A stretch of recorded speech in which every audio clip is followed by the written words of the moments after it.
अस्सलाम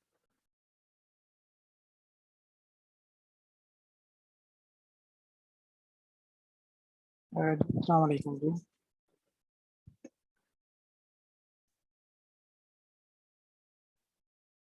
The book which we are following in this semester is Statistics for Business and Economics. That is written by Anderson and Sweeney.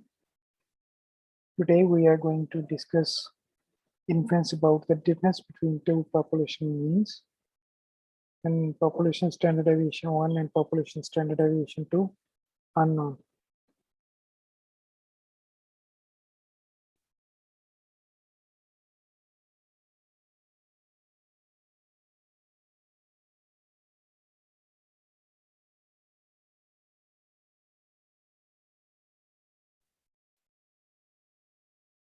That is in chapter number 10 and the topic number is 10.2. इससे पीछे वाले lecture के अंदर हम लोगों ने क्या discuss किया था? हम लोगों ने इससे पीछे वाले लेक्चर के अंदर influence about the difference between two population means पढ़ा था, लेकिन कंडीशन क्या थी? जब हमारे पास पॉपुलेशन स्टैंडर्ड डेविएशंस की इंफॉर्मेशन जो है वो नोन होती थी, उसमें फिर हम लोगों ने उसका इंटरवल एस्टिमेट फाइंड करना सीखा था और फिर उसके बाद उसके ऊपर इन्फ्लुएंस यानी कि टेस्टिंग लगाना सीखा। ठीक है,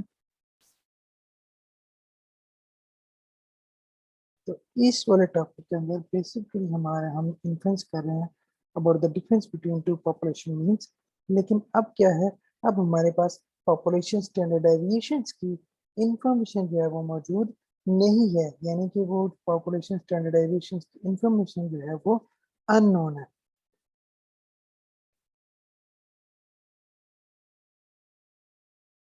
जब हमारे पास पॉपुलेशन स्टैंडर्ड डेविएशन की इंफॉर्मेशन मौजूद नहीं होगी तो तब हम लोग क्या करते हैं, then we use sample standard deviation that is S1 and S2 to estimate the unknown population standard deviations. यहाँ तो हमें क्वेश्चन के अंदर गिवन होगा, या अगर क्वेश्चन के अंदर गिवन नहीं होगा तो सैंपल हमें दिया जाएगा जिसके बेस के ऊपर हम लोग सैंपल स्टैंडर्ड डेविएशन जो है वो कैलकुलेट कर लेंगे। So in total estimation of mu1 minus mu2, in the following example, we show how to compute a margin of error and develop an interval estimate of the difference between two population means when sigma 1 and sigma 2 are unknown. Clearwater National Bank is conducting a study designed to identify differences between checking amount practices by customers at two of its branch banks. A simple random sample of 28 checking accounts is selected from the Cherry Grove branch, and independent simple random sample of 22 checking accounts is selected from the Beachmont branch. तो दो जगह से उन्होंने checking account से collect किए, एक जगह से 28 कलेक्ट किए। ठीक है, चेरी ग्रुप ब्रांच से और बीच माउंट ब्रांच से उन्होंने 22 checking accounts select किए. The current checking amount balance is recorded for each of the checking accounts. A summary of account balance is as follows. Cherry group branch के अंदर जो sample size account select किए गए वो 28 था, जिनका sample mean जो था वो $1,025 आया और सैंपल स्टैंडर्ड डेविएशन जो था वो $150 आया। जबकि बीचमार्ट ब्रांच के अंदर जो सैंपल साइज सिलेक्ट किया गया था वो 22 सैंपल्स था, उनका मीन जो था वो $910 आया और सैंपल स्टैंडर्ड डेविएशन जो है वो $125 आया। Clearwater National Bank would like to estimate the difference between the mean checking amount balance maintained by the population of Cherry Grove customers and the population of Beachmont customers. Let us develop the margin of error and an interval estimate of the difference between these two population means. तो देखिए, जब हम लोगों ने difference between two population means पढ़ा था और population standard deviation हमारे पास सिग्मा 1 और सिग्मा 2 नोन होता था, तो हम लोग क्या करते थे, x bar 1 minus x bar 2 plus minus z alpha by 2 sigma 1 square over n1 plus sigma 2 square over n2 positive square root. अब हमारे पास पॉपुलेशन स्टैंडर्ड डेविएशन नहीं है, उसके बदले में हमारे पास सैंपल स्टैंडर्ड डेविएशन है, तो हम लोग क्या करेंगे, x power 1 minus x power 2 plus minus this is t alpha by 2 s1 square over n1 plus s2 square over n2। तो अब z की जगह क्या डिस्ट्रीब्यूशन यूज होगी, t डिस्ट्रीब्यूशन होगी, ठीक है। और टी डिस्ट्रीब्यूशन में आपको पता है कि आप हमेशा डिग्रीज ऑफ फ्रीडम साथ में निकालते हो, ठीक है। और टी डिस्ट्रीब्यूशन में डिग्रीज ऑफ फ्रीडम जब हम लोग सिंगल के लिए काम कर रहे थे तब क्या होता था n-1, ठीक है। लेकिन इसमें डिग्रीज ऑफ फ्रीडम आप इस तरह कैलकुलेट करोगे, degrees of freedom that is equal to s1 square और n1 प्लस s2 स्क्वायर और n2 का whole square divided by 1 over n1 minus 1 s1 square over n1 का square plus 1 over n2 minus 1 s2 square over n2 का whole square. इस फार्मूले के through आप degrees of freedom निकालोगे और फिर उस डिग्रीज ऑफ फ्रीडम को आप अल्फा बाय 2 की वैल्यू पर देखोगे तो आपको एरिया टेबल की वैल्यू पता चल जाएगी, ठीक है। तो हम लोग वापस एग्जाम्पल में आते हैं और अपनी वैल्यूज को डिग्रीज ऑफ फ्रीडम में प्लेस करते हैं।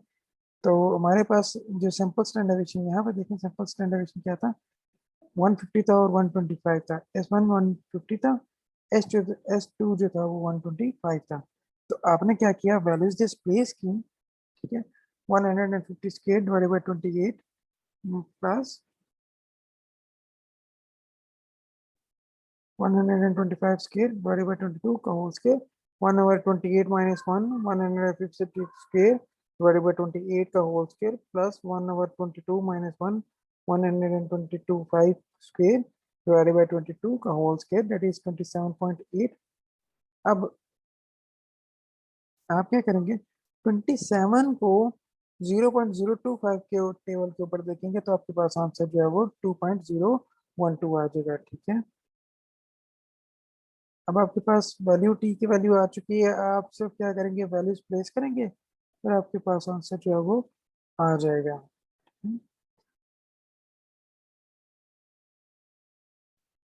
और हम लोग इसकी इंटरप्रिटेशन इस तरह करेंगे, the point estimate of the difference between the population mean checking account balances at the two branches is $115. The margin of error is $78 and the 95% confidence interval of the difference between two population mean is 37 to 193। तो इस तरह से आप अपना interval estimate करोगे, ठीक है। अब हम लोग आ रहे हैं टेस्टिंग हाइपोथेसिस के मतलब। टेस्टिंग हाइपोथेसिस में हम लोगों ने पहले क्या सीखा हुआ था, पिछले लेक्चर के अंदर जेड डिस्ट्रीब्यूशन थी जिसका फार्मूला क्या होता था, x power 1 minus x power 2 divide minus D not.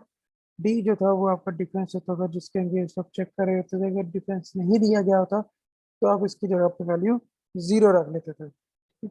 अब हमारे पास क्योंकि पॉपुलेशन स्टैंडर्डेशन यानी कि सिग्मा 1 और सिग्मा 2 तो अननोन है, उसकी जगह हम लोग क्या इस्तेमाल कर रहे हैं, S1 इस्तेमाल कर रहे हैं as an estimator of sigma 1 and S2 as an estimator of sigma 2। तो जब इन दोनों वैल्यूज को आप प्लेस कर देंगे तो फिर आप टी डिस्ट्रीब्यूशन लगाएंगे, ठीक है। तो सुनिए, पहला स्टेप आपका क्या होगा, आप उसी तरह अपने नाल और अल्टरनेटिव हाइपोथेसिस बनाएंगे। दूसरा step will be your level of significance. तीसरा स्टेप अब आपका टेस्ट स्टेटिस्टिक्स होगा जिसमें आप टी डिस्ट्रीब्यूशन लगाएंगे क्योंकि आपके पास सैंपल स्टैंडर्ड डेविएशन की इंफॉर्मेशन है, ठीक है। चौथे स्टेप में आप कैलकुलेशन करेंगे, इनके वैल्यू, इनके फार्मूला में वैल्यूज प्लेस करेंगे।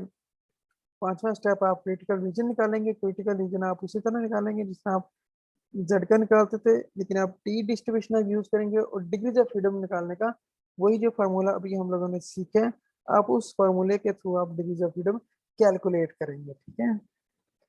डिग्रीज ऑफ फ्रीडम आप कैलकुलेट करेंगे और फिर अल्फा की वैल्यू को आप देखेंगे और एरिया टेबल में, और आपके पास एरिया टेबल की वैल्यू आ जाएगी।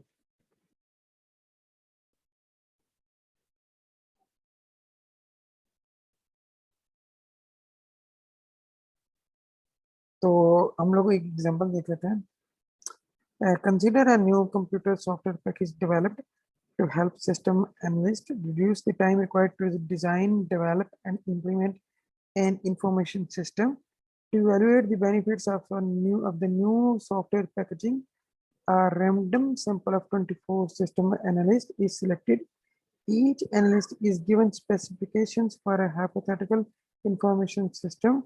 Then 12 of the analysts are instructed to produce the information system by using current technology. The other 12 analysts are trained in the use of new software package and then instructed to use it to produce the information system. This study involves two populations, a population of system analysts using the current technology and a population of system analysts using the new software package. 24 बंदों को basically select किया गया, उनमें से उन 24 को फिर दो हिस्सों में तकसीम कर दिया गया था। 12 बंदों को उन्होंने कहा कि आपने जो करंट टेक्नोलॉजी है ना उसके थ्रू अपने सिस्टम एनालाइज करना है, और जो 12 बंदे थे उनको कहा गया था कि आपने नए सॉफ्टवेयर पैकेज के थ्रू सिस्टम को एनालाइज करना है, ठीक है। So in terms of the time required to complete the information system design project, the population means are as follows. Mu1, the mean project completion time for system analyst using the current technology. The mean 2, the mean project completion time for system analyst using the new software package. So आपने mean define कर लिया. The researcher in charge of the new software evaluation project hopes to show that the new software package will provide a shorter mean project completion time. तो वो क्या कह रहा है कि जो न्यू सॉफ्टवेयर पैकेज है उससे कम टाइम में होगा. Thus the researcher is looking for evidence to conclude that mu2 is less than mu1. In this case, the research hypothesis will be this one. H naught mu1 minus mu2 is less than equal to 0 and mu1 minus mu2 greater than equal to 0. ठीक है. और ये basically उनका आप देखें आपके पास sample दिया गया है, सैंपल की बेस पे आपने क्या किया, सैंपल मीन निकाल लिया, सैंपल स्टैंडर्ड डेविएशन निकाल लिया, ठीक है. दूसरा स्टेप आप अल्फा की वैल्यू रखें 0.05. तीसरा स्टेप, अब अच्छा ये जरूरी नहीं है कि अल्फा हर दफा ही 0.05 हो सकता है अल्फा आपको 0.01 से कह दिया जाए, 0.10 पे कह दिया जाए, तो ये डिपेंड करता है. तीसरा स्टेप टेस्ट स्टैटिस्टिक्स, आप वैल्यू रखेंगे, आपके पास फॉर्मूला लगाएंगे. चौथा स्टेप कैलकुलेशन, आप इसमें वैल्यूज रखेंगे, आपके पास आंसर आ जाएगा 2.27. पांचवा स्टेप आप कैलकुलेशन कर रहे हैं क्रिटिकल रीजन की बेस के ऊपर, आप डिग्रीज ऑफ फ्रीडम निकालेंगे. डिग्रीज ऑफ फ्रीडम का आपके पास वही फार्मूला है, S1 square over N1 plus S2 square over N2 का whole square divided by 1 over N1 minus 1 S1 square over N1 का whole square plus S1 over N2 minus 1 S2 square over N2 का whole square. आपने इस फार्मूले में values place की, आपके पास answer आ गया 21.8. तो आप क्या करेंगे, 21 को 0.025 के ऊपर आप देखेंगे तो आपके पास आंसर आ जाएगा 2.082. इस तरह आपका कंक्लूजन आपका ड्रॉ हो जाएगा.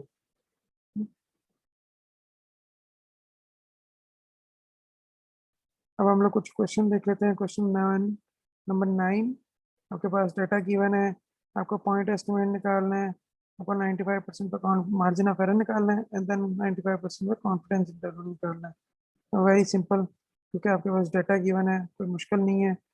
क्वेश्चन नंबर 10 के अंदर आपको हाइपोथेसिस डेवलप करके दे दिए गए हैं, कोई मुश्किल नहीं है. क्वेश्चन नंबर 11 के अंदर आपको सैंपल दिया गया है, आप सैंपल से सैंपल मीन निकालेंगे, सैंपल स्टैंडर्ड डेविएशन निकालेंगे, फिर आप point estimate difference between two population mean निकालेंगे और 90% पे कॉन्फिडेंस इंटरवल डेवलप कर देंगे.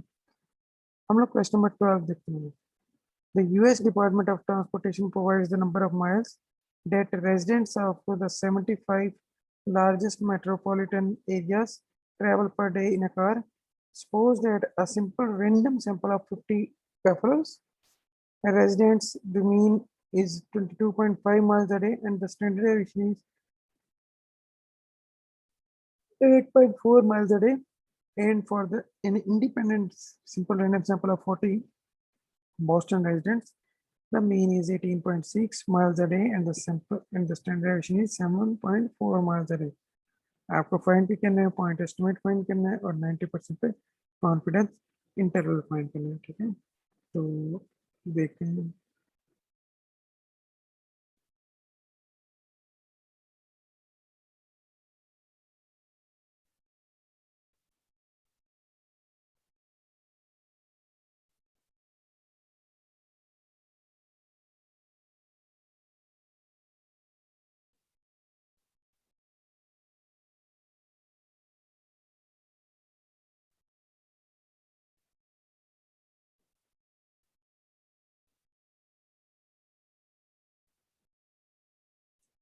तो हम लोगों ने बेसिकली क्या किया, जो बेफलो की इंफॉर्मेशन थी वो अलग से लिख ली, जो बॉस्टन की इंफॉर्मेशन थी वो अलग से लिख ली। बेफलो की N150 थी, एक्स बार वन सैंपल मीन 22.5 था, सैंपल स्टैंडर्ड एडिशन जो था वो 8.4 था। बॉस्टन की ये सॉरी मेरे से रिटर्न मिस्टेक हो गया, that is N2 is equal to 40, x bar 2 is equal to 18.6, S2 जो है वो 7.4 है। पहला स्टेप आपको क्या करना है, पॉइंट एस्टिमेट निकालना है, x bar 1 minus x bar 2 22.5 minus 18.6 करेंगे तो आपके पास पॉइंट एस्टिमेट क्या आ जाएगा, 3.9 का। दूसरे स्टेप पे आपको 95% कॉन्फिडेंस इंटरवल निकालना है। कॉन्फिडेंस इंटरवल का फार्मूला ये है, x bar 1 minus x bar 2 plus minus margin of error, और मार्जिन ऑफ एरर यहाँ पे क्या है, t alpha by 2 v S1 square over N1 plus S2 square over N2 का पॉजिटिव स्क्वायर रूट। वी जो है बेसिकली आपका degrees of freedom होता है। डिग्रीज ऑफ फ्रीडम आप किससे नोटेट करते हो, S1 square over N1 plus S2 square over N2 का whole square divided by 1 over N1 minus 1 S1 square over N1 का whole square plus 1 over N2 minus 1 S2 square over N2 का whole square. तो इसमें आप values place करेंगे, आपके पास answer आ जाएगा 87.1 T alpha by 2 we. जब आप 87 को 0.025 में देखोगे तो आपके पास आंसर आ जाएगा 1.988। आप वैल्यूज प्लेस करो, आपके पास ये आंसर आ जाएगा, ठीक है। ये T alpha by 2 that is 0.025 है, ठीक है। थोड़ा थोड़ा मिस्टेक हुआ।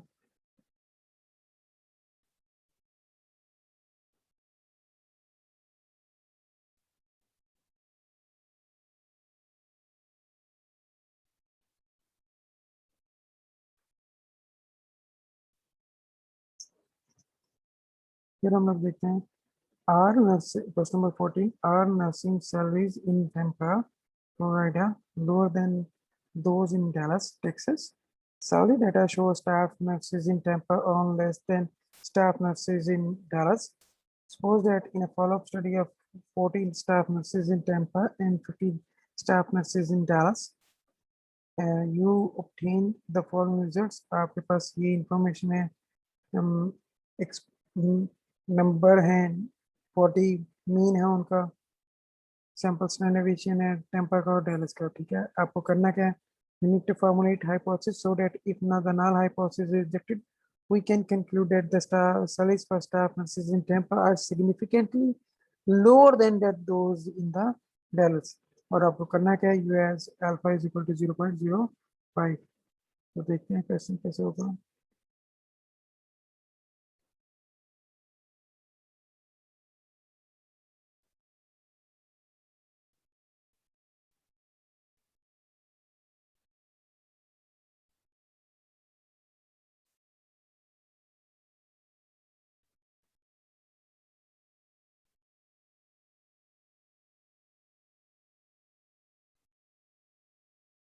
तो ये बेसिकली आपके पास इंफॉर्मेशन है टेम्पा की, डैलस की।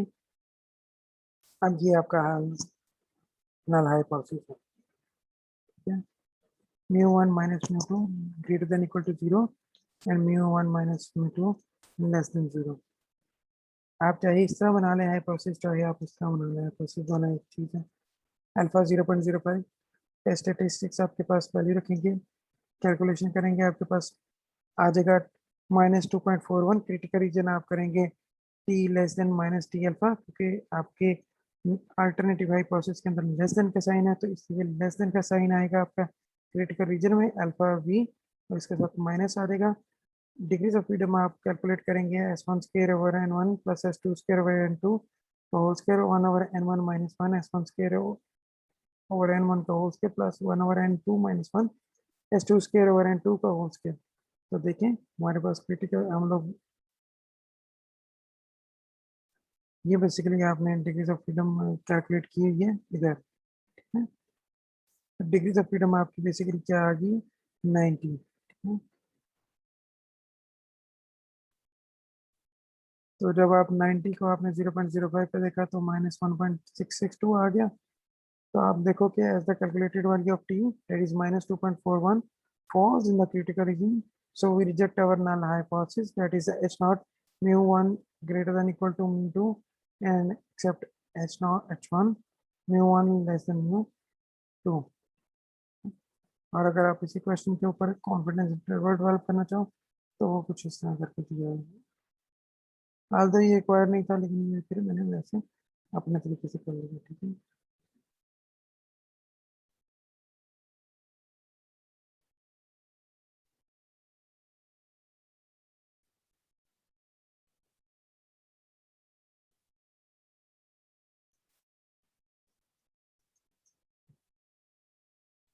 तो इसी तरह आपके पास जो क्वेश्चन नंबर 15 और क्वेश्चन नंबर 17, ये दो क्वेश्चन आपके बिल्कुल सेम लाइन में, आप इनको करिएगा ट्राई। अगर इनमें कोई मसला आएगा तो इंशाल्लाह हम नेक्स्ट क्लास में इसको डिस्कस कर लेंगे। ठीक है जी,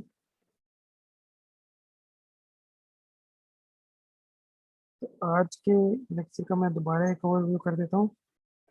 हम लोग इसी नई इस लेक्चर के अंदर बेसिकली पढ़ा क्या, हम लोगों ने इन्फ्रेंस ड्रॉ किया, इन्फ्रेंस सीखा किसके मुताबिक difference between two population means जब हमारे पास सिग्मा 1 और सिग्मा 2 की इंफॉर्मेशन अननोन होती है। तो सबसे पहले हम लोगों ने कॉन्फिडेंस इंटरवल बनाना सीखा, जिसका फार्मूला हम लोगों ने सीखा x/1 minus x/2 plus minus T alpha by 2 P s1 square over n1 plus s2 square over n2।